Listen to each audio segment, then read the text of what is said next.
What is up, everybody? Thank you for listening to Operation Agency Freedom, where we are bringing you top secret advice from the world's most badass digital agency owners. These amazing men and women are sharing their stories of how they have built 6, 7, 8, and even 9-figure businesses, and how you can too. My name is Chris Martinez. I'm the CEO of Dude, where we help digital agencies by giving them the people and the processes so that they can scale profitably. And today I am joined by my really good friend, my homie, my man. What's up, Omari Broussard from Leverage Influence? What's going on, man? Good to see you, dude. You too. I don't get to see you enough. I know. We should just do like at least a once a week Zoom call just to like hang out and pretend like, you know, we live in the same city. That's true. I would have to agree with that. I definitely agree with that. Well, thanks for jumping on our show, man. It's always good to hang out with my boy. I'm ready. Shoot, let's get it. All right. So we're going to get into your story in a second, but we always like to start off every show just kind of shooting the shit, talking about some current events, you know, that sort of thing. So your history in the military, which we're going to dive into in a bit, but, you know, you have this long history with the military, no other way to put it.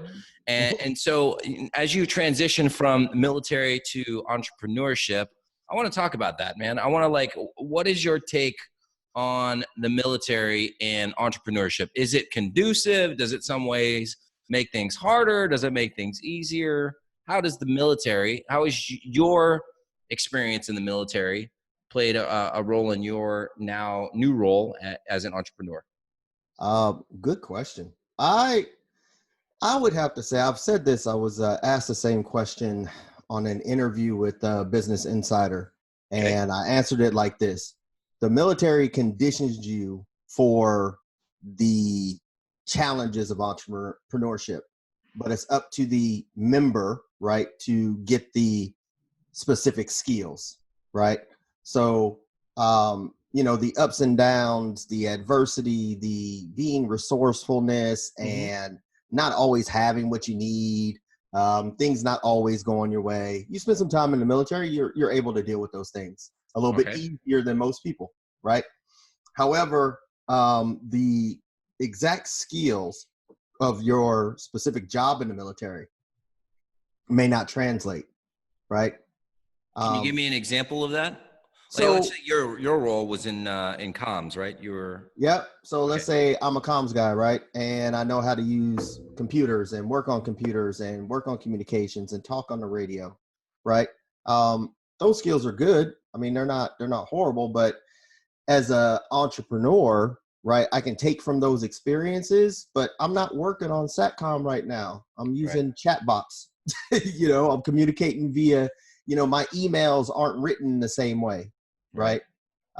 So like I said, the overall, right, the concepts, the principles of the military, leadership, being on time, you know, all that good stuff translates great. But the specific skills, I just think if you're going to be an entrepreneur, you need a different set of skills. Here's one big one. I'll give you this. There is no, in the military, I don't care what rank you are. Okay. You can be from E1, which is a nobody, all the way to an O10, which is an admiral, right? Okay. You're always told what to do. Right.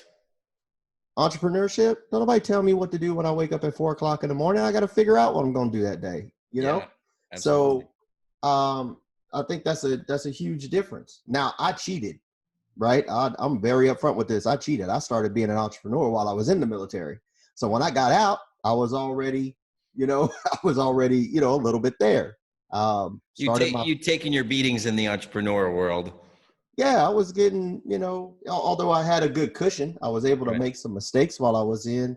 But I started my first business in 2000, 2000, doing small business networks, going into small businesses, local business in San Diego, and building PCs and connecting them together with network cable and hubs. Oh, okay. Right. And you said that was 99? That was 99 because it was right before I went to Hawaii. So that was 99, 2000. Me and a buddy of mine did that. And, you know, so on my off time, I was learning how to build computers and learning some sales skills, selling people to go, hey, I'll put it in the network for you and make everything work, So I had those early experiences. So when I got out, I was already on that side of the world. A lot of guys aren't, though. So I have a question for you. Mm-hmm.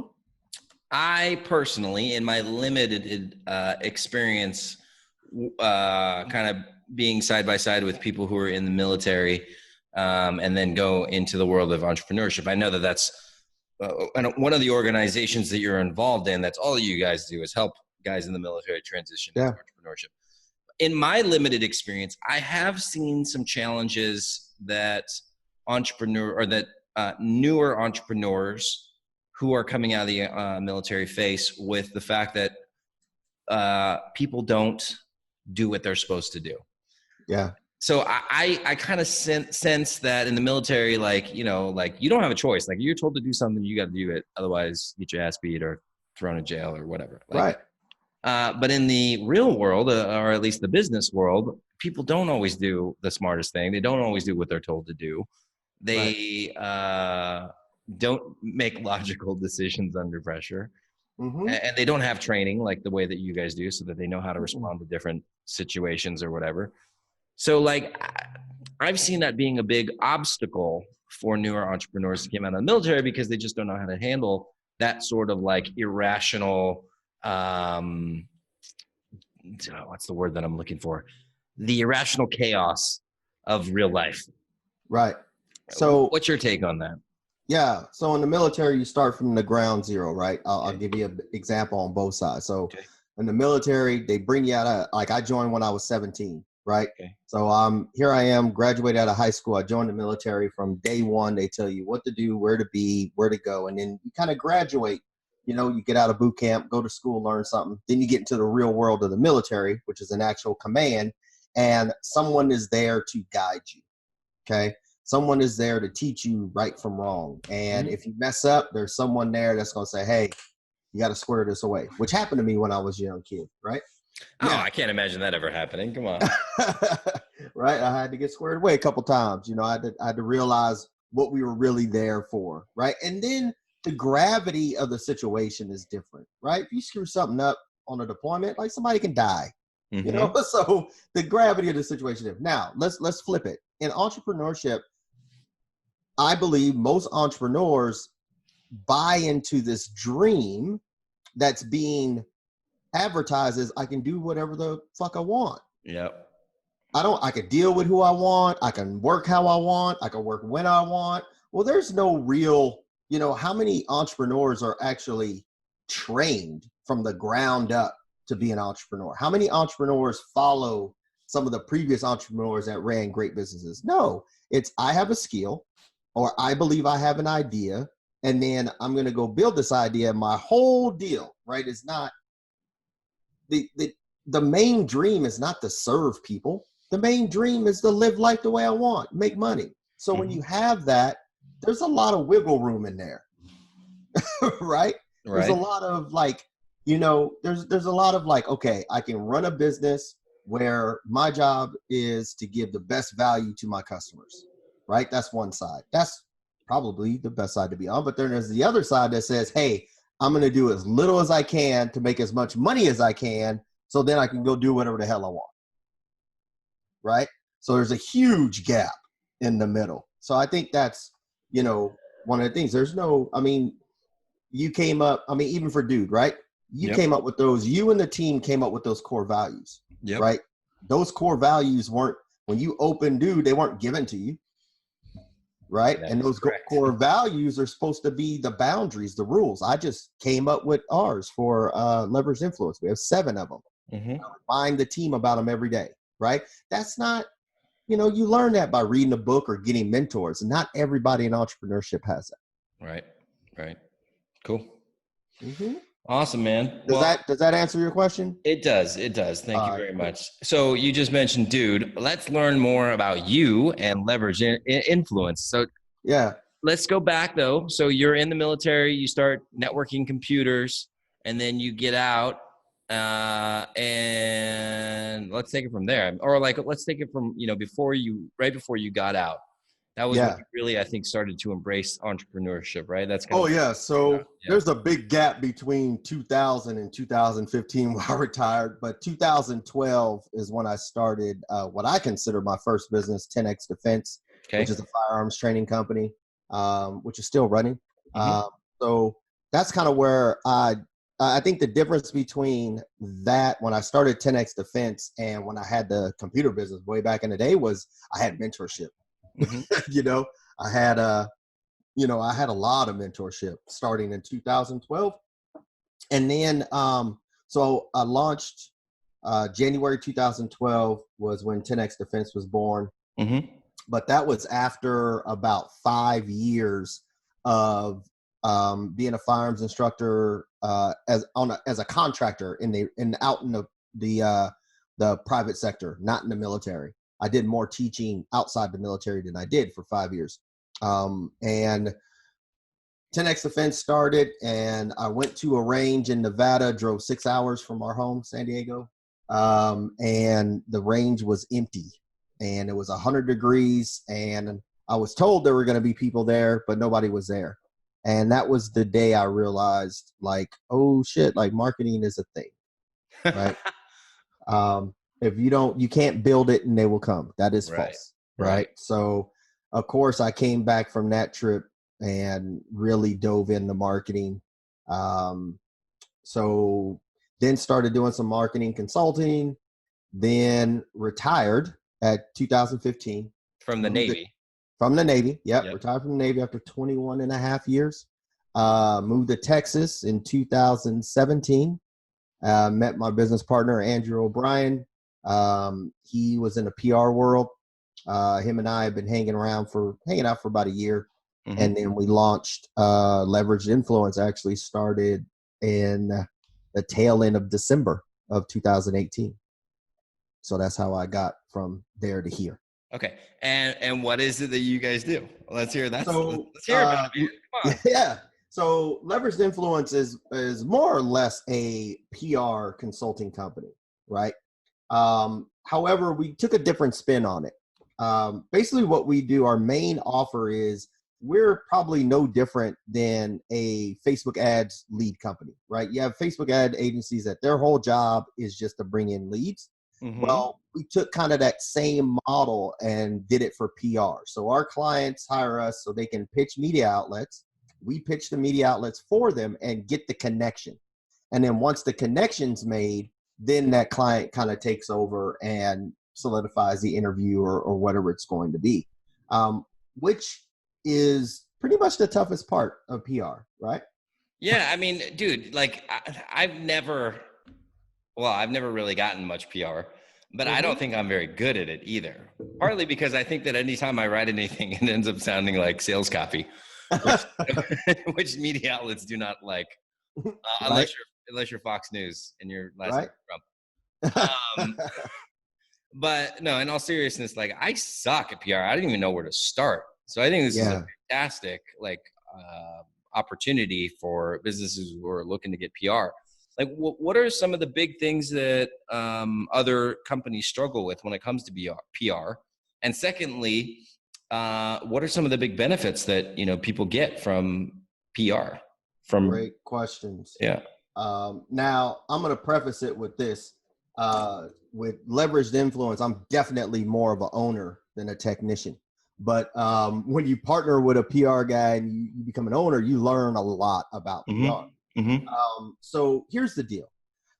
People struggle with PR because they don't believe they have two things. They don't believe they have a story, right? Because PR is, if you want to get in the media, you got to have a story. So they don't believe they have a story. And then number two, there's a barrier to entry because media outlets get hundreds of requests a day. Press releases, their own sources. So there's two barriers to entry. So one is, hey, how do I let them know that my story is good enough? And number two, how do I get them to open my darn email? Right? How do I get them to even, open the door? Yeah. So those are kind of the two struggles. On the other end, the benefits. I was talking to one of our team members today, Don, who's in charge of our customer success team. I Mm-hmm. said, Don, I've been thinking. And he's like, oh, she's been thinking. Right. So I'm like, one good media piece can lead to glory, right? It can change a business, right? Have you ever heard of Ramit Sethi, right? Yep. I met Ramit in 2014, got to sit down and have lunch with him. Okay. And if you look at his track, right, if I'm correct, but he had wrote a book on finance and his only background on finance was being a college student that had nothing, his degree had nothing to do with finance. Mm-hmm. But he wrote a book called I Will Teach You to Be Rich, right? Good title. Yep. I believe the second edition is coming out.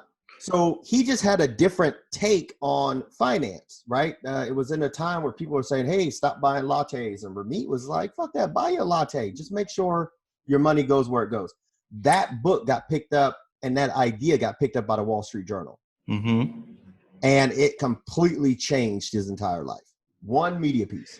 What year was that? Or do you remember what year that was? I don't remember what year. It's got to be early 2000s. I got Okay. a copy of the book in here. No, actually, I gave it to one of my team members to read it. So, but that happened. But that really catapulted his business. Now, if you fast forward, I mean, Ramit has a 7-8 figure business now and has done a lot of courses, written some more books. So one media piece can do a lot for you, right? Okay. A lot for your business. So I think that's the big benefit, because think about it. One good media piece doesn't get seen by hundreds of thousands. It has the potential of being seen by millions, right? I was on Fox and Friends in New York, right? Mm-hmm. Doing a piece on accessing the gun from a quick acting safe versus a dresser drawer, right? And what was really the time difference? Bro, when I got back from that trip from New York, I had all kinds of phone calls, right? Because people had seen me on the news. So they assumed, rightfully so, I'm the authority. Yep. Right? Or one of the authorities. So there's a lot of benefits to it. Now, if you only wish that you could go back in time and start selling those safes. Yeah, actually, I wish I'd have had a deal with the safe that I had used, because that'd have been pretty. Nice. I wasn't thinking then. That was before I had my business mind on. Okay, so in terms of the common challenges that people have of getting their own PR, Mm-hmm. other than them not thinking that they have a story, Mm-hmm. What other things are they doing wrong? This is a big one, huge. So whoever's listening to this, take note. Thinking that you don't have to, two things. One, you gotta pick a media outlet that actually has your audience, Mm-hmm. right? So a lot of people come to us and they want to get into media and they're like, oh, I want to be on Forbes and Entrepreneur and Good Morning America. Well, the question we ask is your audience there? Does your audience read Forbes? Does your audience, look at those media outlets as resources or authority pieces? Right. Right. It may be, right, your best choice may be to get in a trade publication where people that buy your stuff, right, where your potential market, they look at that magazine, that trade publication, or that specialized blog or whatever as being the authority, right?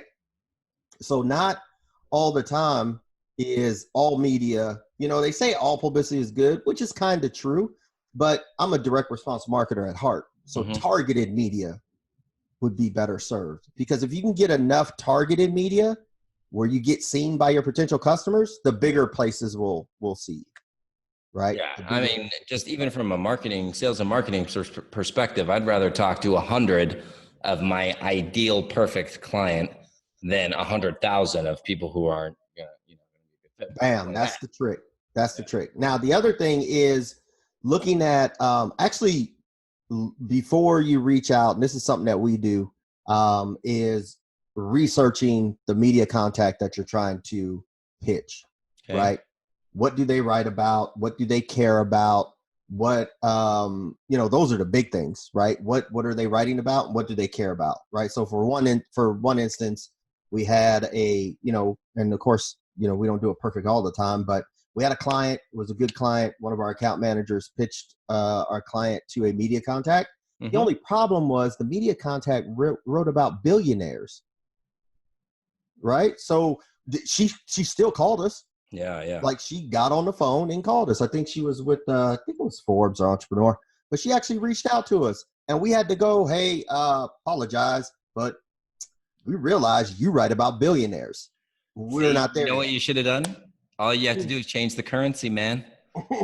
Everybody's a millionaire or a billionaire. It just depends on the currency. Yeah, well, you know, we really like, they're a billionaire, but in Filipino peso. Yeah, not a thing, right? Because media contacts are people, right? They're busy and they care about what they read about, right? Or they care about what they really care about what they write about. So it would behoove anybody that's pitching the media that you identify what that media content, that's their profession. So being targeted and who you're trying to pitch is very important. Awesome, man. I want to kind of switch gears because I know you started your first business way back in like 1999, 2000. Mm-hmm. That's a long time, man. You've been at this thing for 19 years now. Mm-hmm. What inspires you to keep going and to want to keep kicking butt every day? Man, number one, I just want to change the narrative.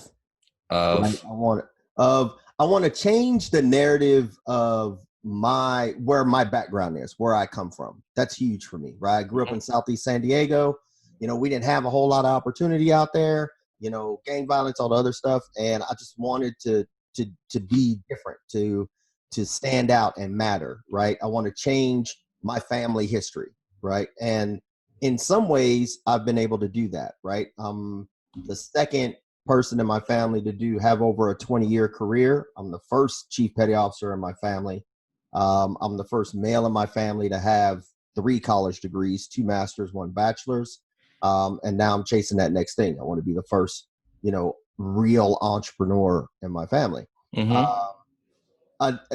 Another thing that inspired me, and this is a recent inspiration, was an artist named Nipsey Hussle was just shot and killed not too long ago. Yeah. And his path and journey, I feel like is similar to mine. Starting from nothing, trying to gain ownership of, actually have ownership instead of I was an employee for 20 years.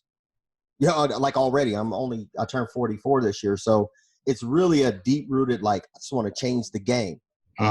Actually be an example. I got 6 kids. And I've always wanted to be the parent that demonstrated what was possible, not just said what was possible. Right. And, I did that with a career. I did that with education.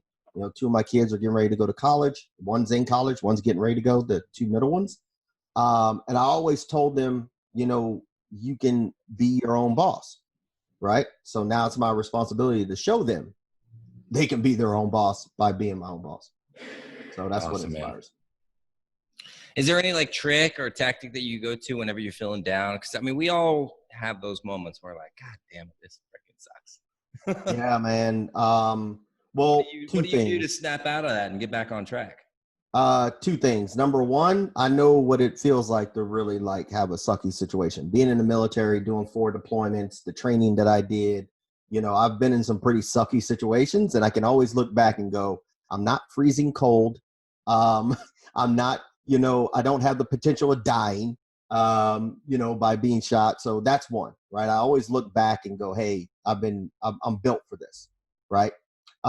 Number 2 is music. Music really inspired my Jay-Z, Rick Ross, Nipsey Hussle. That inspires the shit out of me. Like I just get hyped and I'm like, it's possible. How many millions of people, actually have businesses that are relatively successful? There's millions, so we just gotta keep, I'm on my journey, so however long that takes, is how long it's going to take. Because, like Nipsey said, it's a marathon. It's not a sprint. Absolutely. This is a 10, 15-year deal. Unfortunately, it seems like there's a lot of people who think that it's a sprint, and thinks that the money's easy. And especially in our industry, They watch some YouTube video, and then, you know, they wake up the next day. They're like, I'm a Facebook ad expert. I'm a guy. Like, I'm going to go to all these small businesses and transform them. But the reality is that this is fucking hard. Like, what we do is unbelievably freaking hard. No doubt. And if you look at, I spent last week with Dennis Yu. He runs Blitz Metrics for those listening. Yeah, hold on. You drop it like it's like nothing, no big deal. Oh yeah. Last week I was just hanging out. If you don't know Omari is like the most connected dude in the entire like digital marketing world. Everybody knows who Omari is, and one of these days we're gonna do a joint venture, or we're gonna create a product on how to meet everybody by Omari Broussard.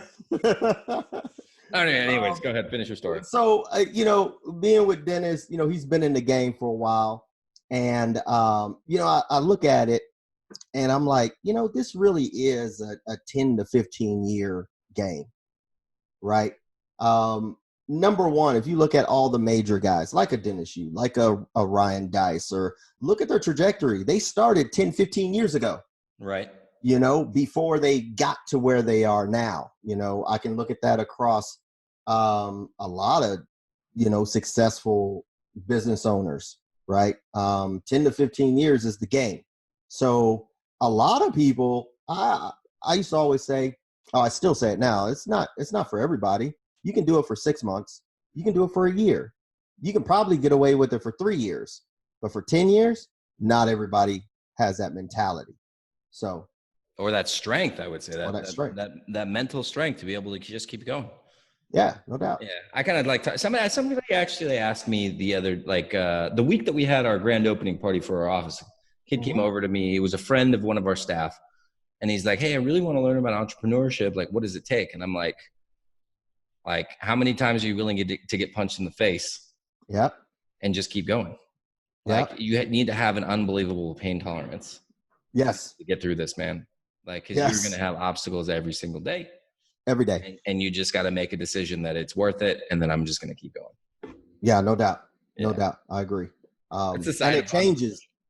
Yeah, it does. Dude, I mean, the highs are freaking awesome. And like, you know, you revel in those for a long time. And that's what part of another thing that at least keeps me motivated. Yeah, no doubt. Awesome, man. All right. So we're just about out of time.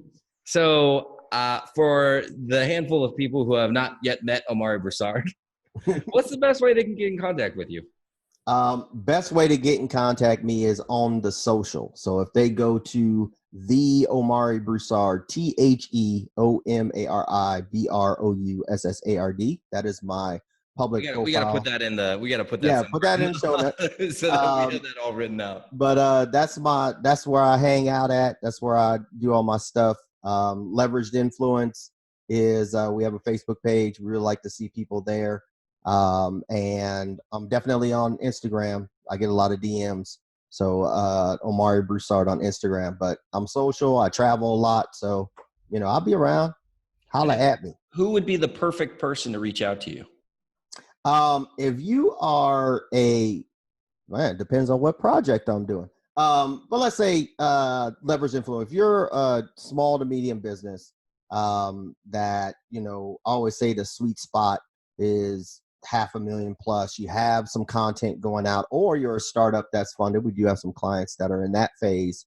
Then definitely reach out. We'd love to talk to you. I also do some consulting. So I do some private consulting. So once again, if you're in that range, you have something going, a product that's proven, you have some customers that love you, not just like you, then reach out. Let's see what we can do. Yeah, man, that's it. Awesome. And then, of course, you are going to be at the next Dude Fest, right? Oh, I am. I'm definitely going to be there in June, ready to go. I think we haven't locked down the dates yet, so don't say June. No. It might also be July. We haven't locked it in yet, but. See, you're killing me. Hey, what excuse do you need to come out here and have tacos with me? Come on. Pretty much anything. I'm still waiting for you to move out here for the summer. we got probably, Gabe graduates this summer. Okay. So next summer, maybe 2020. Okay. We're getting the backyard all ready and everything. We got the jacuzzi all ready. This weekend we're gonna make all the outside like couches and get the lawn chairs. Wow. Waiting for you, man. Oh wow. That's what's up. That's what's up. Exactly. All right. Well, thanks so much for joining us, Omari. And to our listeners, thank you so much for tuning in today. Make sure you tune in, I should say, next Thursday and every single Thursday for the next episode of Operation Agency Freedom. Thank you guys for listening. Thank you again, Omari. Everybody have a wonderful, wonderful day. We love you. Stay safe.